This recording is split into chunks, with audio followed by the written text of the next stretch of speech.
What does our movement mean? This weekend, you will attend workshops, hear talks, see films, and learn about organizations that represent the wide breadth of efforts taking place under the banner of the animal rights movement. You will hear about working to spread veganism, efforts to enact and enforce laws that protect animals, and campaigns to stop specific abuses. You will learn how to use certain tools in your activism, from social media to storytelling to virtual reality, and you will have opportunities to debate the best strategies for making change. You will meet other compassionate and passionate people who are deeply committed to improving the world for animals. You will undoubtedly walk away inspired. As you go about your days at this conference, keep this question in mind.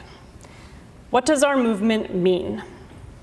To an outsider, to our society, what does it even mean that there is an animal rights movement? Does it mean that animals should suffer less before they become food? That some of the worst confinement, mutilations, and violations of animal cruelty laws should be stamped out? Does our movement mean that certain uses of animals, like imprisoning them in theme parks and circuses, are simply beyond the pale? Does the existence of an animal rights movement mean there should be more vegan options, more vegan products, more vegans? Because another thing you will hear about this weekend is that we are making progress in these areas. I've been doing animal rights activism for 2 decades, and in that time we have achieved many of the goals that seemed so out of reach when I first joined this movement. The term factory farming is widely understood, and the practice is widely condemned. There is growing awareness that producing dairy and eggs involves at least as much suffering as producing meat. We are enacting animal welfare legislation and forcing other policy changes to stop some of the worst practices. We are seeing the increasing recognition of the liberty interests of so-called higher animals and widespread public opinion that has decimated the attendance and profits at SeaWorld and forced Ringling Brothers to retire elephants and then close up shop entirely.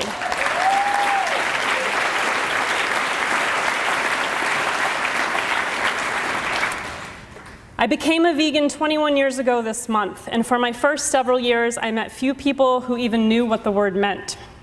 Now the diet is widely known, and vegan food is widely, though not sufficiently or equitably, available. And public discourse about animal issues is growing. They are being discussed in prominent publications by so-called thought leaders, and academic animal studies programs are spreading. It is not enough. These accomplishments are notable. They deserve applause. They have come about through the extremely hard work, the tirelessness, the blood, sweat, and tears of people who are ferociously dedicated. Believe me, I understand the sacrifices we make to achieve even the smallest gains for animals. Still, it is not enough, because it rests upon a flawed foundation. We have yet to make the meaning of the animal rights movement a challenge to the use of species to deny rights, inflict violence, and cause suffering. We have yet to make the animal rights movement an anti-speciesism movement. Every social movement contains a variety of meanings. It pursues numerous goals and has internal disagreements. But if we look at movements for equality and justice that have been organizing longer than we have, movements that are still fighting, but which have made more progress than us, we see that they rest upon a firm foundation. That whatever illegitimate characteristic has historically been used to treat one group as less than another, it will no longer fly. A movement for racial justice has many goals, and seemingly countless manifestations of racism against which to fight. But at bottom, its very existence means that race is not a legitimate basis for treating individuals and groups differently. A movement against sexism and for gender justice challenges our society in a variety of practical and theoretical ways. But most fundamentally, the meaning of such a movement is that sex and gender are not legitimate bases for treating people unequally. A disability rights movement seeks many concrete changes, but ultimately it means that no one should be treated as less than anyone else because of what abilities they do or do not possess. These movements are not similar in all respects to the animal rights movement, nor to each other. There are many relevant differences. But I think they have at least this much in common, that in order to be effective in the long run, the primary message they consistently deliver is that people ought to be treated equally, independent of their membership in different groups. Whatever concrete goals and conceptual changes these movements seek, whatever systems of power we must continue to tear down to actually create a world in which people are not treated unequally for these reasons, the demand for equality is clear. The animal rights movement has yet to do this, to make the foundational meaning of our movement opposition to speciesism and a challenge to human supremacy. To be clear, I am not saying there should be no more welfare campaigns, no more meat reduction efforts, no more vegan outreach, no more short-term goals. Other movements have benefited from incremental gains and moderate efforts, and so can we. And on the road to animal liberation, we must make as many reforms as possible to help animals who are suffering right now. And I believe in a pluralistic movement, that moderate and radical efforts can complement each other. Rather, I am talking about the center of gravity in our movement. Right now, our moderate efforts are the primary idea people associate with animal rights. The primary meaning of the so-called animal rights movement is animal welfare, and this needs to shift. The primary ideas associated with our movement should be the stronger ones, not the moderate ones.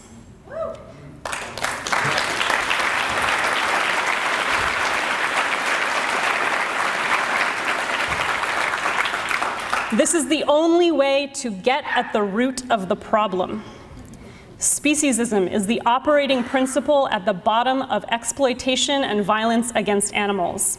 And the fact that speciesism is deemed legitimate is the reason for the extent of that exploitation and violence. It is because you are not human that we can eat you. It is because you are not human that we can turn you into shoes and belts and coats. It is because you are not human that we can lock you in a cage, pump you full of chemicals, and kill you to test things like coffee sweeteners and detergents and drugs to stop compulsive shopping. It is because you are not human that we can kidnap you from your home, tear you from your family, and force you to perform for our entertainment. I could go on. And of course, being a member of the human species is hardly a guarantee against violence, exploitation, and oppression. Declaring that certain differences may not be used to deny rights does not make it so. But failing to declare it guarantees that it will never be so. Until we vocally, prominently, and unflinchingly demand an end to speciesism, we are just trimming branches. We have not yet attacked the roots of the poisoned tree. Some will argue the opposite, that in fact the things we have accomplished came about because we have avoided showing our true hand, because we have moderated our demands and joined forces with those who would never entertain the idea that speciesism is wrong, but who will support an end to battery cages. My critics will point out how far we have come in 20, 10, even 5 years. They will remind me how back then we could not have imagined achieving things we have now done. And they will say again that we have done it without invoking controversial ideas like speciesism, without using uncomfortable terms like human supremacy. Don't get me wrong, I was there too. Back in my college days, back when I was running the Shack campaign, I could not have imagined entire states banning extreme confinement in animal agriculture. I would have been floored by a New York Times columnist noticing a, quote, broadening, deepening concern about animals that is no longer sufficiently captured by the phrase animal welfare, and his declaring that, quote, an era of what might be called animal dignity is upon us.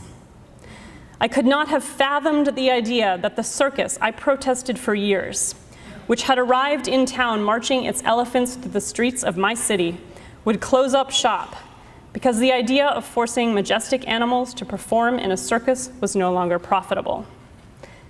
And don't get me wrong, we should be very, very proud. But we must never let what we have achieved limit what we think we can achieve. We must never let looking back on our successes limit our imagined goals for the future. Yes, we should remember that 20, 10, 5 years ago, we could not have envisioned what we have now achieved. And that should tell us not to limit our vision now. And the truth is, we don't know. We don't know what it would mean for our movement to truly stand for an end to exploitation and violence on the basis of species, because we have yet to turn the growing groundswell of concern for animals in that direction. At first, it may look like the wrong turn. Make no mistake, when we finally speak up in a way that challenges a norm that runs so deep, that pervades our society at every level, that structures our entire world, we will get flack. Whenever we do it, whether it is tomorrow as I am calling for, or whether it takes another 10 years, when our movement finally speaks up for animals in this way, we will be dismissed, we will be ridiculed, we will be subjected to one of the most powerful policers of behavior there is, social condemnation. And it will make us feel like we should stop. We will take those initial reactions, the immediate feedback we get from our activism, as a sign that what we are doing is counterproductive. But this too must be part of our vision. We must be able to see beyond the initial reactions of those who have never questioned the things we are raising questions about. We must see past the abandonment by powerful interests who claim to be our allies. We must be able to see even beyond dismissal and ridicule by our fellow animal activists who will be so unsettled by how firmly we stand up for animals. They will want to temper our activism even more than our opponents. I attended a Super Bowl party this year. As we were watching the game, a fellow partygoer joked, "What if animal rights activists ran out onto the field?" This person, who has done animal rights activism for decades, who has been arrested and convicted and jailed for it, who had their home raided by the FBI, has faced civil suits and faced down grand juries, was making fun of our fellow activists who have disrupted sporting events in the name of animal rights. Everyone else at the party, also vegans and animal rights activists, laughed. But I know, if people had rushed the field to condemn Donald Trump's xenophobic and unconstitutional travel ban, if they had disrupted the Super Bowl to demand an end to police violence, if they had done it to oppose pipelines that violate treaties, destroy sacred land, and pollute our planet, my fellow Super Bowl partiers, my fellow animal rights activists would not have laughed. They would have rightly cheered on those people who interrupted while the whole world was watching, demanded attention to these issues and an end to oppression and violence. But when it comes to animals, it looks weird even to us. We feel ashamed by those who will do for animals what it seems admirable to do for humans. In our heads, we know that oppression and violence against animals is no less an emergency, no less deserving of forcing the issue into everyone's attention and onto everyone's TV screen. And yet our stomachs flip. It makes many of us uncomfortable to see people acting like it. We have trouble seeing beyond the water we are swimming in, that we are affected by the very biases we are trying to challenge. It is as though we are saying, because you are not human, we will not rush the field for you. In the course of writing this talk, I thought a lot about why I'm up here. Why the organizers of this conference felt I was a fitting person to fill a top speaking slot. And I think it's because we want to see people who have been knocked down due to their activism and have gotten back up and kept fighting. We want to hear from people who are bloodied but unbowed.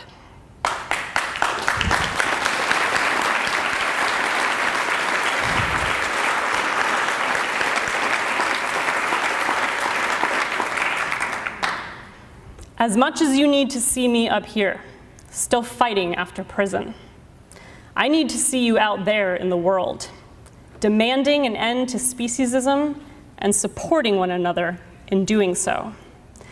Because I do not always speak up strongly for animals. I stood up here a few years ago and told this entire conference how I had gotten up from a dinner table and turned my back on my family rather than eat with them while they were eating animals. I told you that walking away from them was harder than walking into prison. And I will tell you now that it is still hard, and I do not always succeed. I work at the Center for Constitutional Rights, where we do what I believe is some of the most important human rights and social justice litigation there is. I've been at CCR for 6 years, and that entire time I have struggled to urge CCR to consider whether animal rights is part of our broader struggle for justice. My dear friend and colleague, Rachel Mirapol, who is in the audience tonight, will remind me that we have made substantial gains. That while CCR may not yet have confronted the fundamental issue of animal liberation, we have, for example, enacted a vegan policy for all of the food that CCR provides and pays for. Yeah.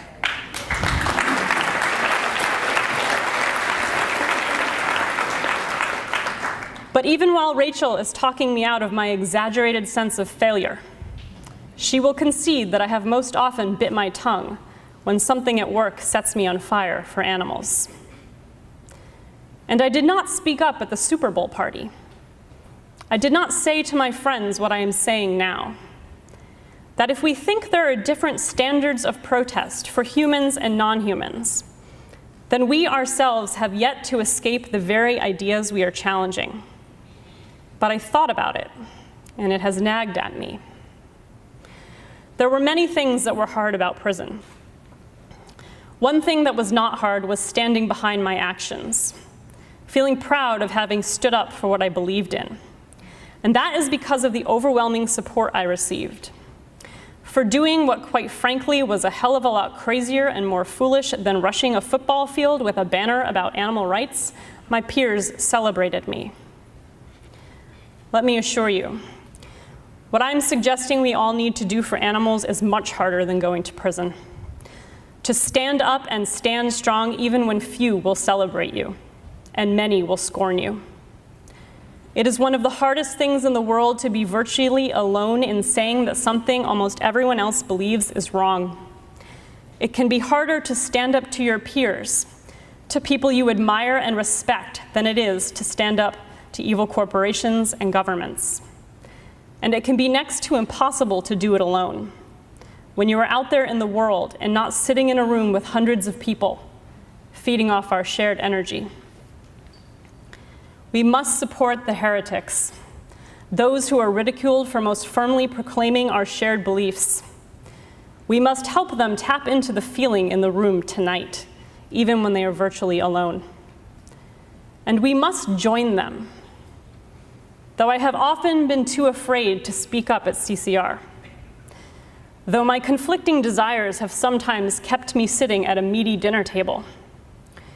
Though I stayed silent in the presence of a friend's Super Bowl mocking, I will also say this. Anytime I have had just one other person willing to speak up or walk away with me, I have found the strength to do it. If we do what needs to be done to make the very existence of our movement a challenge to speciesism, we will be called silly, we will be dismissed, we will be condemned. At first. But the only way out of that is through it. We can only challenge what is normalized by normalizing the challenge to it.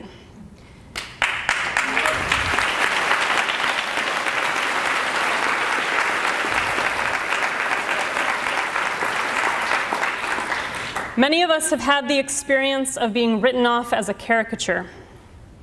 This reflects that we are still, relatively speaking, in the early days of our movement. But the way to push forward is not to back off when we are written off. It is to continue to deliver the message until we cannot be written off. There will not come a time when people are ready to hear it. That is not a time you wait for. It is a moment you create. Another thing you are likely to hear this weekend is that we are winning. We are not winning. And truly, no disrespect to those speaking on various We're Winning panels this weekend. We are indeed setting campaign goals and we are achieving them.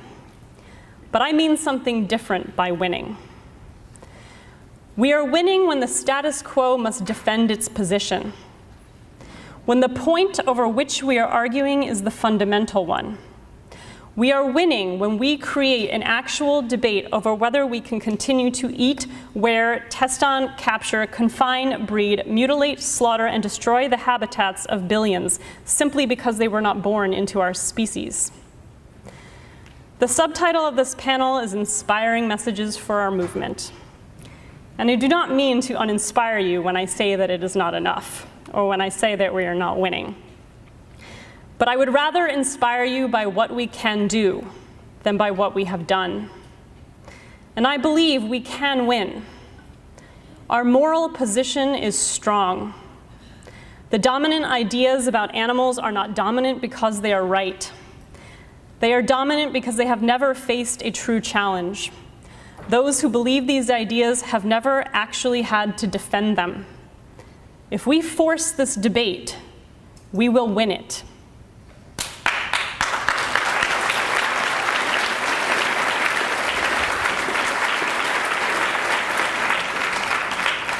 No doubt the industry hacks in the audience tonight will warn in their publications that I am up here touting crazy ideas like speciesism, tossing around extremist terms like human supremacy. Please, prove them right. The next time I ask, what does our movement mean? Let the answer be that speciesism is wrong, and we will end it. Thank you.